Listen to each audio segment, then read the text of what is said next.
Hi, friends. Host Eric here with my beloved Rachel and, of course, the queen of all time, Capio.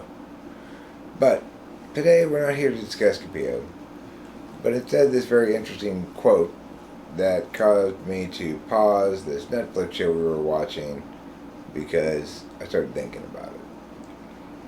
The girl on the show said, "Those with good hearts can't hurt others without it hurting them." So I posted it as a poll, true or false. And uh, I realized somewhat after we started talking about it and such that my own mood had changed and I had suddenly become sad. Whereas prior to talking about this quote, I felt quite glad. Like the sandwich bags. Now, part of the reason is because my default nature is a stratagem in life is to be on offense. In other words, if someone comes at you, turn it always, and instead of defending, always turn their actions against them into offense against them, which is the best way to make somebody go away, basically. But of course, it involves the process of hurting others. And we're using the word hurt in the broadest sense of the term here, which means emotionally hurt is fine. Not, it didn't require physical hurtness. Okay.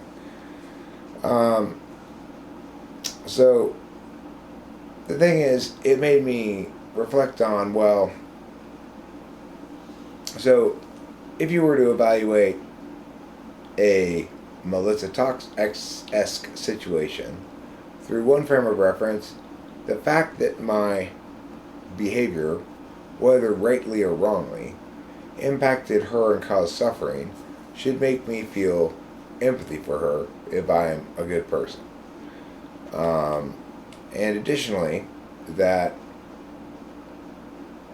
while I may deem it necessary to engage in some kind of harm inducing behavior, such as shaming somebody, wagging my finger at them, or whatever, that if I'm a good person, I will be reluctant to engage in the act and it will hurt me. And after some evaluation, I determined that for whatever reason, maybe because I've like watched one of her videos when we type policed it and don't really know anything about, like, I have no experience with her as a media personality, just as this conceptual rival. But regardless, I have trouble feeling empathy in that situation, and in several others where I feel like the bad guy is getting away with it. I don't feel empathy for the bad guy. And that is the case even if I do successfully harm them in some way, which is to say, make them feel bad. And it makes me it makes me think that this quote might be a basic TIFI disagreement in terms of which one's more of an absolute value. Now, because my inclination is to agree with this, and I find that in general, if I experience myself my hurting of someone, I definitely feel bad. But when there's a distance and the person's a conceptual opponent, I don't seem to feel particularly empathetic. So, Rachel, do you have any comments on this topic? Mm, I feel the same way as you, really.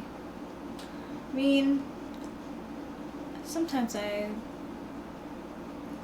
feel hurt over things that are just unjust anyway. Um, I think about my mom, and it actually does hurt to, like, her, but, like, also at the same time, I've been hurt, like, so much that I don't, it's like, your problem, not mine. I don't know. This honestly, this quote stumps the shit out of me. It took the shit out of both of us in some way, but in an attempt to discuss it, it dramatically changed our mood from glad to sad and serious. It did. And I can't figure it out, frankly. It's like, I can think of instances where, like, I thought somebody deserved it, and then I gave it to them, and then I felt bad about it. I can definitely think of instances like that. I've had many moments like that.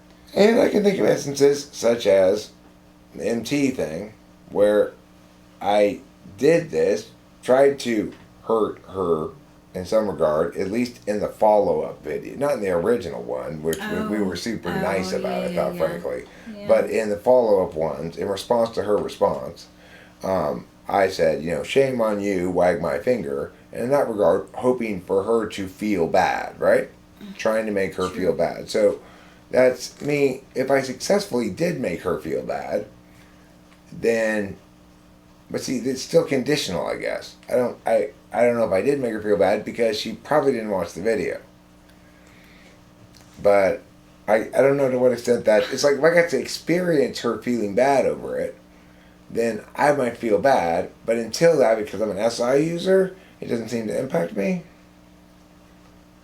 Yeah, like, I want to know what the thing is that makes her so upset. Is it the words that are being said? Well, she obviously feels that she's harassed and attacked. Well, that's a TI thing, though. And so it's like, you know, if she's going to have an argument that says, well, I'm legitimately feeling this way, then we wouldn't be having this discussion at all, right? So what she has instead is whatever she said in her initial burst. And now what she has in her advantage is, here we are still talking about her, but reality is I'm not talking about her specifically. It's just that she came up relevant to this quote that we saw in a show, as she came up with an example. I can think of several others, like my former boss, Laura Lynn, owner of Kudos College of Youth Leadership, who's a bad woman, and don't go there, is my advice as a former employee. You might call me a disgruntled former employee, but believe me, I'm disgruntled for good reason. Okay, my gruntles don't get dissed very easily, okay? They're very stable gruntles. So, anyway, the point is, I don't feel bad if bad shit happens to her either. I think, does that make me a bad person? Does it mean I don't have a good heart? God, it's so confusing, you know? Like, I think that my friend Jen is dealing with this right now because she is in love with someone who cheated on her, and it's like she knows her ex is not going to get any better than her. And so she feels bad towards the situation, but it's like how bad can you feel when the person... I mean, to me, that one's cut and dry. If someone cheats, you gotta go. The end. No ifs, ands, or buts. No ifs, ands, or buts. There's no saving it. There's no salvaging it. There's no work on anything. It's over at that point, in my mind. Yeah. In my opinion. In my mind, too. Just from experience. I mean, shit. How do you trust it? Like... You can't.